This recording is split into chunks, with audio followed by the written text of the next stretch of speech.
Reliance फाउंडेशनच्या वनताराची चौकशी होणार आहे। सुप्रीम कोर्टाकडून एसआयटी स्थापन करण्यात आली। प्राण्यांचा गैरवापर आणि खरेदी, मनी लॉन्ड्रिंगच्या आरोपांची दखल घेत कोल्हापूरच्या महादेवी हत्तीवरून चौकशीचे आदेश देण्यात आलेले आहे।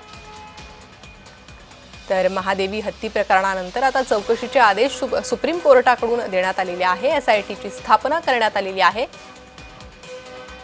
कोल्हापूरच्या महादेवी हत्तीवरून वनतारा संदर्भात चर्चा सुरू झाली होती आणि त्यासोबत आता एसआयटी स्थापन करण्यात आली आहे। अधिक अपडेट घेणार आहोत। आमचे प्रतिनिधी मनोज दयाळकर हे आमच्या सोबत जोडले गेले आहे।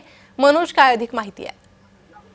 नक्कीच आपण बघतो वनतारा जो प्राणी संग्रहालय आहे तो मादरी हत्तीपासून आता चर्चेमध्ये आलेला आहे आणि त्यानंतर प्राण्यांचा गैरवापर आणि खरेदी व मनी लॉन्ड्रिंग आरोपाची दखल घेण्यात आलेली आहे। सुप्रीम कोर्टाकडून आदेश देखील देण्यात आलेले आहेत आणि वनताराची चौकशी आता या होणार आहे आणि त्यासंदर्भात एसआयटी देखील स्थापन करण्याचे आदेश आपण बघितलं न्यायालयाने दिलेले आहेत आणि ही एसआयटी आपण न्यायमूर्ती पंकज मिश्र आणि न्यायमूर्ती प्रसन्न बी वराळ यांच्या खंडपीठाने सुप्रीम कोर्टाचे निवृत्ती न्यायमूर्तींचे चलमेश्वर यांच्या अध्यक्षतेखाली ही एसआयटी स्थापन करण्याचे आदेश दिले गेलेले आहेत। प्राण्यांची अवैध खरेदी आणि त्याच्या गैरवर्तन प्रकारे आपण गैरवर्तन जो प्रकार केला जातो आणि आर्थिक नियमता आणि मनी लॉन्ड्रिंगच्या आरोपावर हा आर्थिक दाखल याचिकेवर ही आदेश देण्यात आलेले आहे। त्यामुळे आपण बघितलं या ठिकाणी आता वनतारा याची चौकशी देखील होणार, त्याचा अहवाल देखील आपण सादर करण्यात येणार आहे आणि याचा अहवाल आपण बघितलं कोर्टाने एसआयटीला 12 सप्टेंबर 2025 पर्यंत अहवाल हा देण्यास सांगितलेला आहे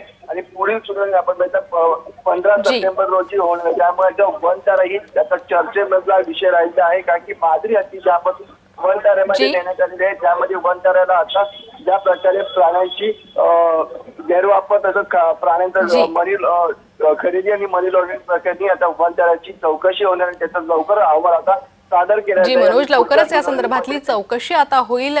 काय त्यानंतर माहिती समोर येते हे पाहणं महत्त्वाचं असणार आहे। धन्यवाद या सविस्तर माहितीसाठी।